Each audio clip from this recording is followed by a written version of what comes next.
9월 첫째 주일입니다. 9월에도 하나님의 크신 은혜와 복이 넘치기를 축복합니다. 코로나19가 2년째 접어들고 있습니다. 모두가 지치고 힘들어하는 시간입니다. 어느 성도님이 그런 이야기를 해요.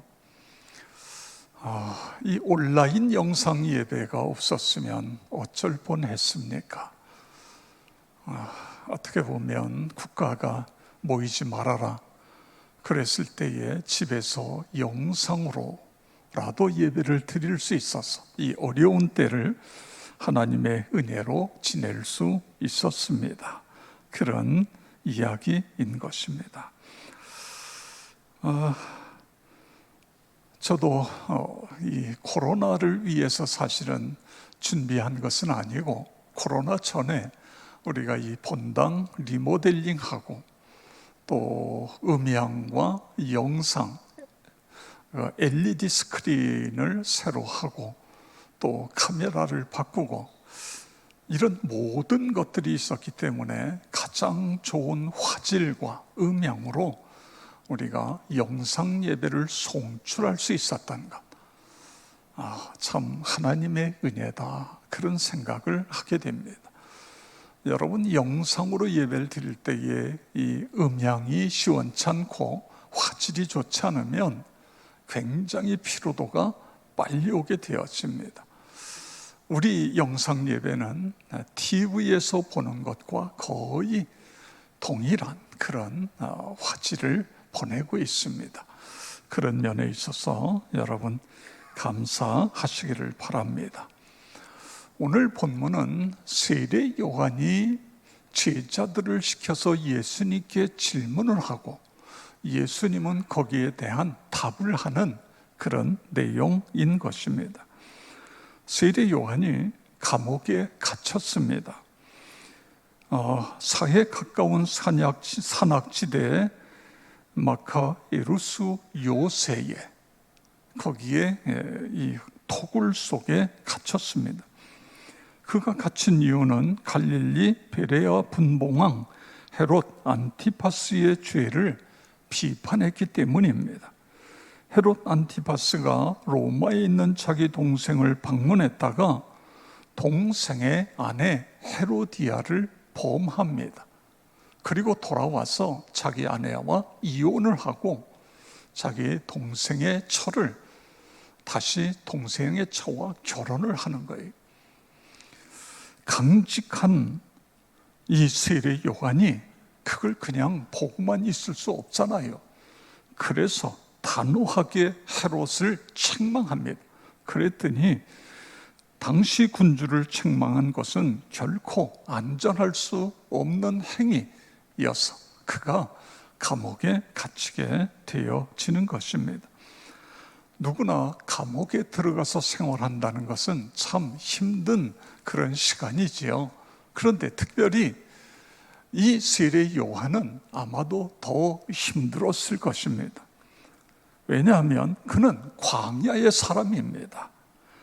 앞이 탁 트인 광야에서 맑은 공기를 마시며 광활한 하늘을 마치 지붕 삼아 그렇게 살았는데, 지금 사방이 꽉 막힌 아주 좁은 토굴 속에 갇혀 있으니 얼마나 힘들고 답답했겠습니까? 자, 이제 본문으로 돌아가서 세례 요한은요, 예수님이 메시아다 100% 확신을 갖고 믿고 있었습니다. 요단강에서 예수님에게 세례를 베풀 때 하늘이 열리고, 그리고 하나님의 음성이 들립니다. 내 사랑하는 아들이다, 내 기뻐하는 자다.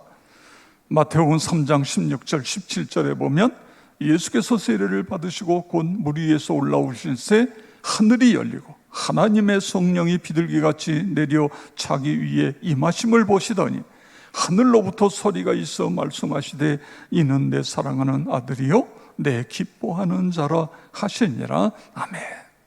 그래서 세례 요한은 1%도 의심하지 않아요. 예수, 이분은 하나님이 우리를 구원하시기, 인류를 구원하시기 위해 이 땅에 보내신 메시아다.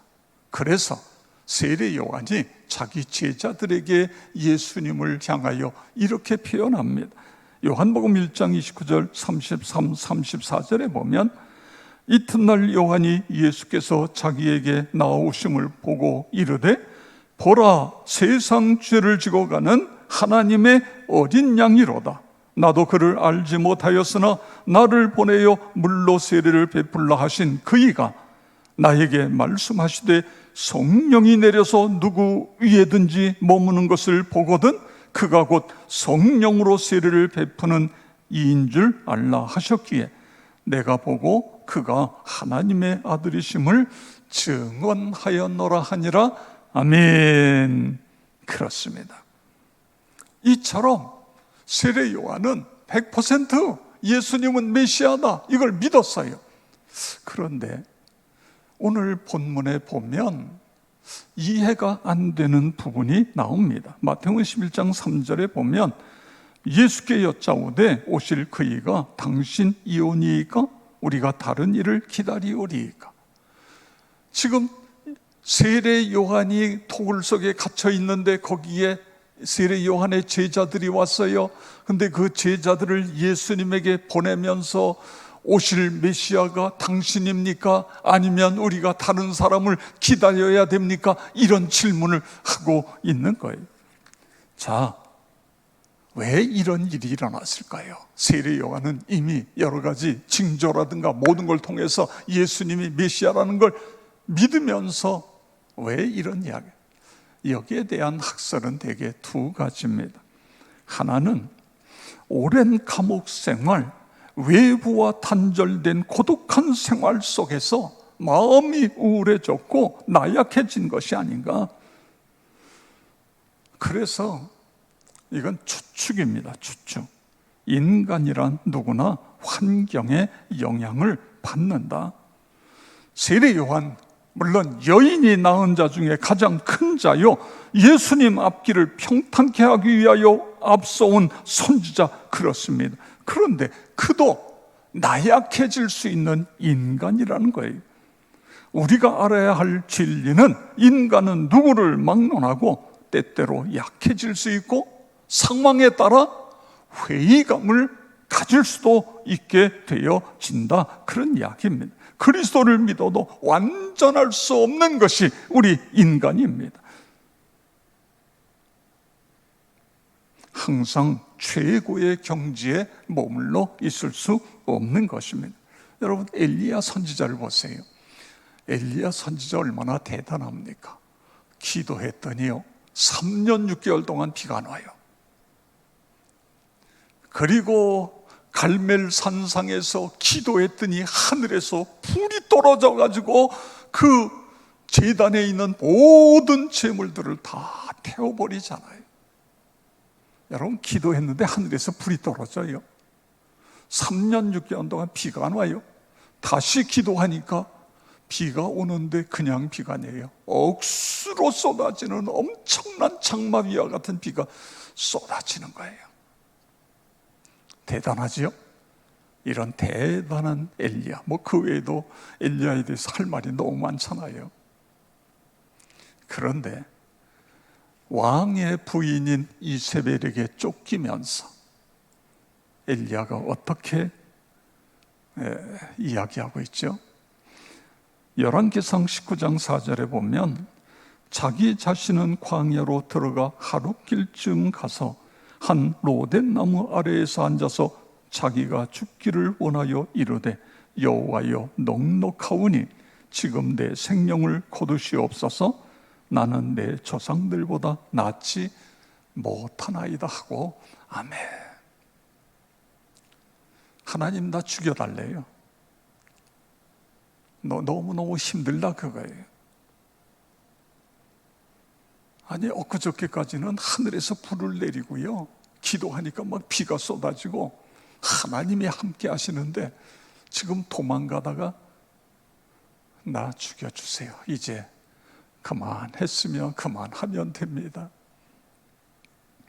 성도 여러분, 이게 인간입니다. 인간의 한계예요. 지금 우리는 코로나19로 힘든 시간을 이어가고 있습니다. 하나님 앞에 나와서 이 어려운 때에 마음껏 예배하고 은혜 받고 성령으로 충만해서 이 어려움을 돌파하고 이겨나가야 되는데, 그런데 국가 권력이 확진자가 늘어났다 그래서 대면 예배 중지, 19명만 드려라. 이게 지금 몇 번째입니까? 교회가 좀 이제 일어날 만하면 또 수도, 또 일어나면 수도.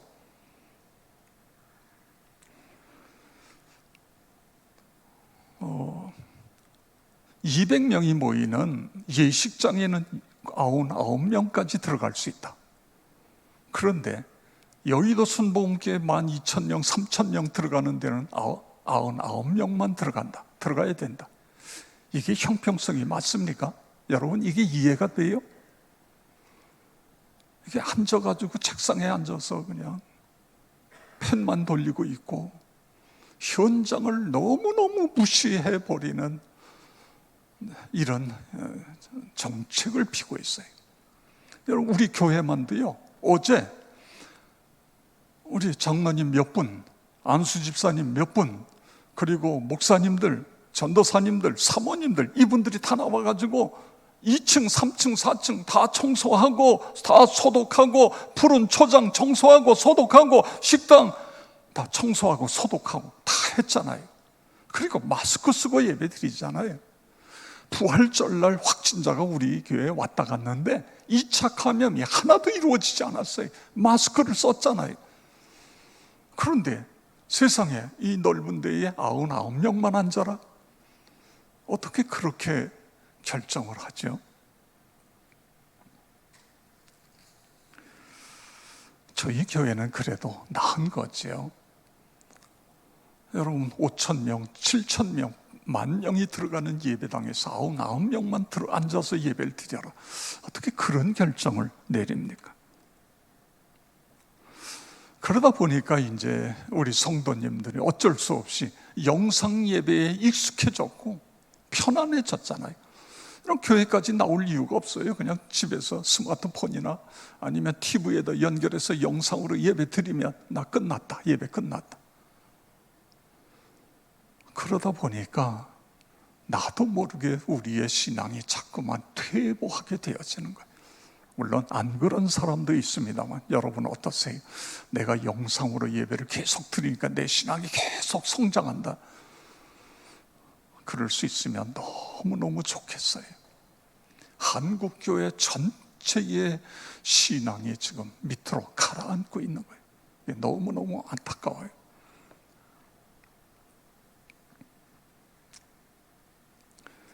제가 만나서 어떤 대화를 한 분이 이런 이야기를 해요. 목사님, 제가 신앙생활하고 있나 그런 생각이 듭니다. 주일이면 교회 와서 하나님께 예배드리고 찬양대 연습하고, 그리고 점심을 먹고 또 같이 만나서 교제하고 사랑을 나누고 차도 마시고, 이러다가 어느 날 순간부터, 물론 이게 코로나19 때문에 그럴 수밖에 없는 부분도 있습니다만, 이게 영상으로 예배를 드리고 교회도 오지 마라 이런 식이 돼버리니까 제가 예수를 믿고 있는 건지 이런 회의감이 들어진다는 거예요. 여러분, 그렇습니다. 그럴수록 우리는 어떻게 해야지요? 오늘 성경 야고보서 4장 8절 함께 읽겠습니다. 하나님을 가까이 하라. 그리하면 너희를 가까이 하시리라. 죄인들아, 손을 깨끗이 하라. 두 마음을 품은 자들아, 마음을 성결하게 하라. 아멘. 그렇습니다. 어려우면 힘들면 힘들수록 더 하나님께 가까이, 말씀과 기도로, 예배로 하나님과 가까이. 그렇습니다. 그러면 하나님이 너희와 함께 하신다. 너희를 가까이 하신다. 너희를 도와주신다. 너희를 인도해 주신다. 할렐루야. 그렇습니다. 마태복음 11장 3절 예수께 여짜오되 오실 그이가 당신이오니이까 우리가 다른 일을 기다리오리이까. 세례 요한이 제자들을 시켜 예수님께 가서 이렇게 물어봐라 한 것은 세례 요한 자신을 위한 것이 아니라 자기를 따르고 있는 제자들을 위한 질문이었다, 이렇게 보는 견해가 있어요. 이 견해가 아마 정확한 견해일 것입니다. 세례 요한이 토굴 속에 있는데 제자들이 다 거기에 왔어요. 근데 제자들의 이야기를 들어보니까 예수님을 아직 구세주로 확실하게 믿지를 못하고 있는 거예요. 그래서 너희들이 예수님을 가서 만나라, 예수님의 말씀을 들어봐라, 예수님께서 행하신 기적들을 보아라. 그래서 그분이 메시아인지 아닌지 너희들이 스스로 보고 결정하라는 거예요. 그런 질문이 이 속에 있다, 그런 말씀인 것입니다.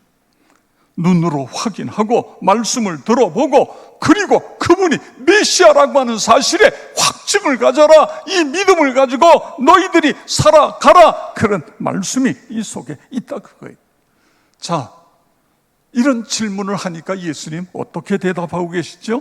11장 4절에서 6절 다 같이 함께 읽겠습니다.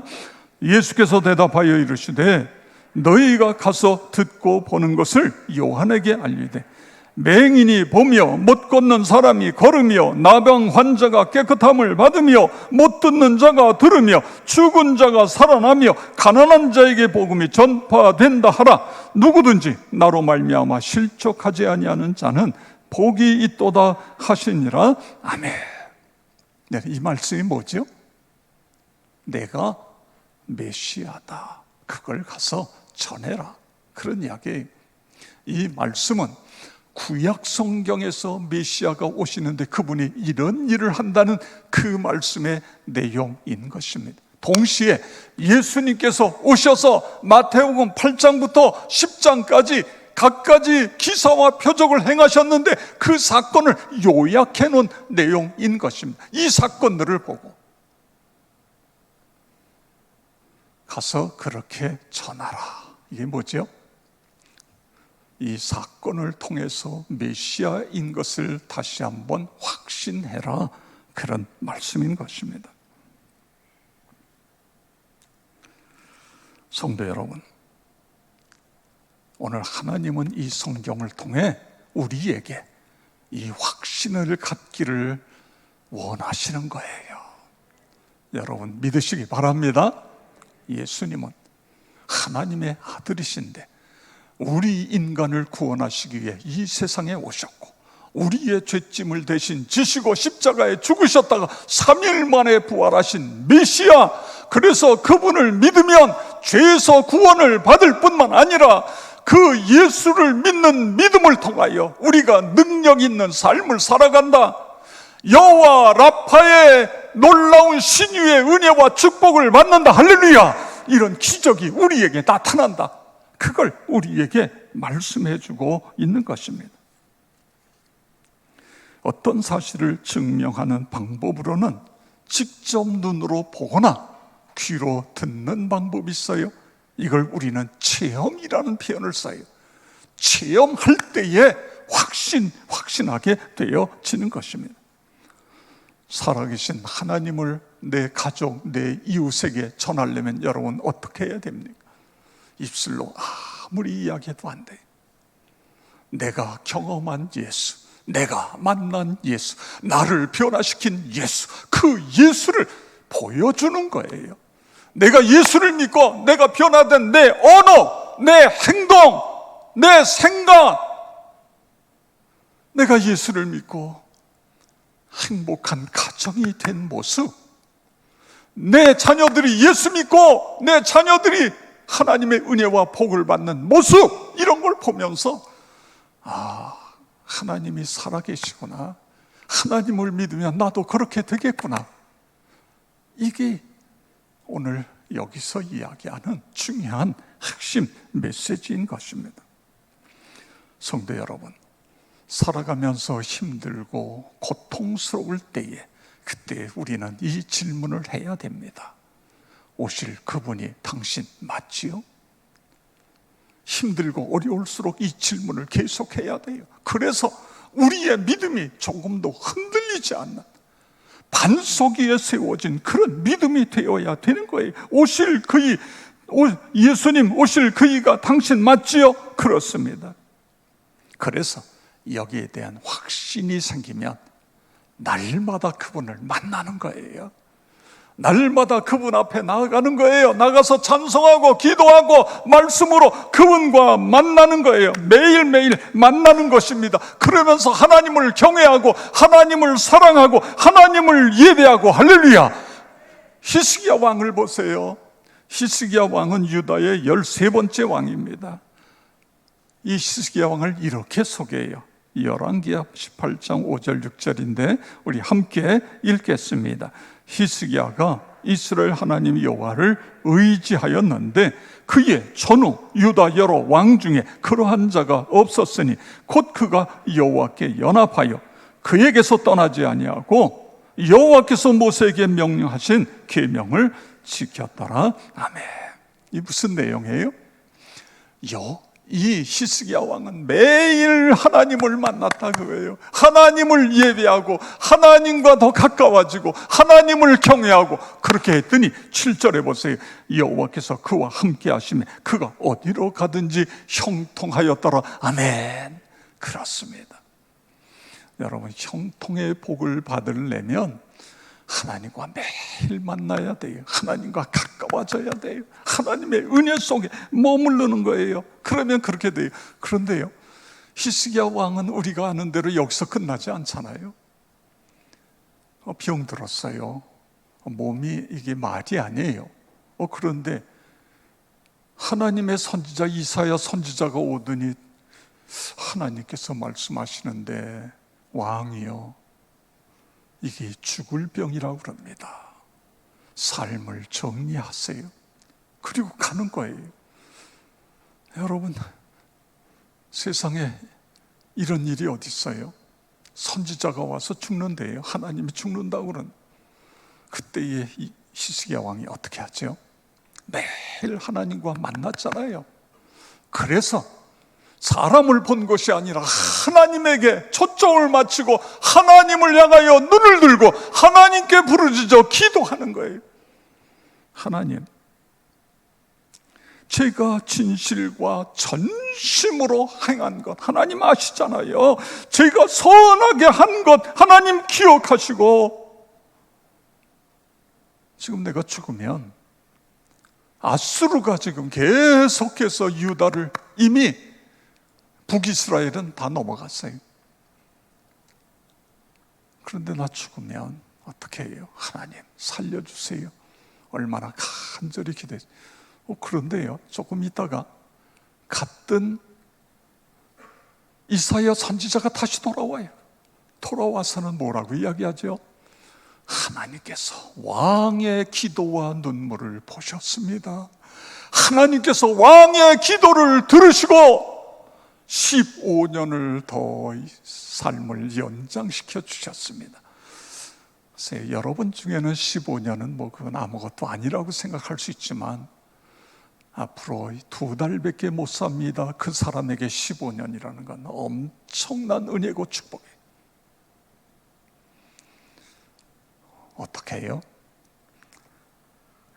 하나님을 믿을 뿐만 아니라 그분과 매일 만나는 거예요. 그분과 만나며 교제하는 것입니다. 나와 여러분의 삶에도 이런 기적이 일어나기를 축복합니다. 지금까지 노벨상 탄 사람이요, 기독교인, 그러니까 우리 기독교와 천주교를 합해서 73%가 노벨상을 탔어요. 거기다가 유대인까지 합치니까 92%가 그동안 탄 노벨상을 다 탄 거예요. 물론 유대교는 우리 교회와 다릅니다. 거기는 구약만 믿어요. 구약만. 그러니까 야훼 하나님만 믿어요. 예수 그리스도를 믿지 않아요. 그런데도 그들은 그 성경 말씀대로 살려고 애를 쓰는 거예요. 구약 성경을, 우리는 거기다 플러스 신약 성경 두 권을 가지고 있어요. 여러분, 어떻게 이런 일이 일어났죠? 하나님을 가까이 하니까 하나님께서 가까이 하셔요. 그 하나님이 건강도 주시고 지혜도 주시고 그의 앞길을 열도록 해주시고 아이디어도 주시고, 그래서 노벨상의 92%를 여기서 다 가져간 거예요. 우리의 자녀들, 여러분 학원 뺑뺑이 돌리지 마세요. 우리의 자녀들에게 우리가 해야 될 것, 여호와 하나님을 만나고 그 하나님을 경외하고 그 하나님을 예배드리는 걸 중요하게 여기고, 이걸 먼저 해야 돼요. 가장 중요한 것입니다.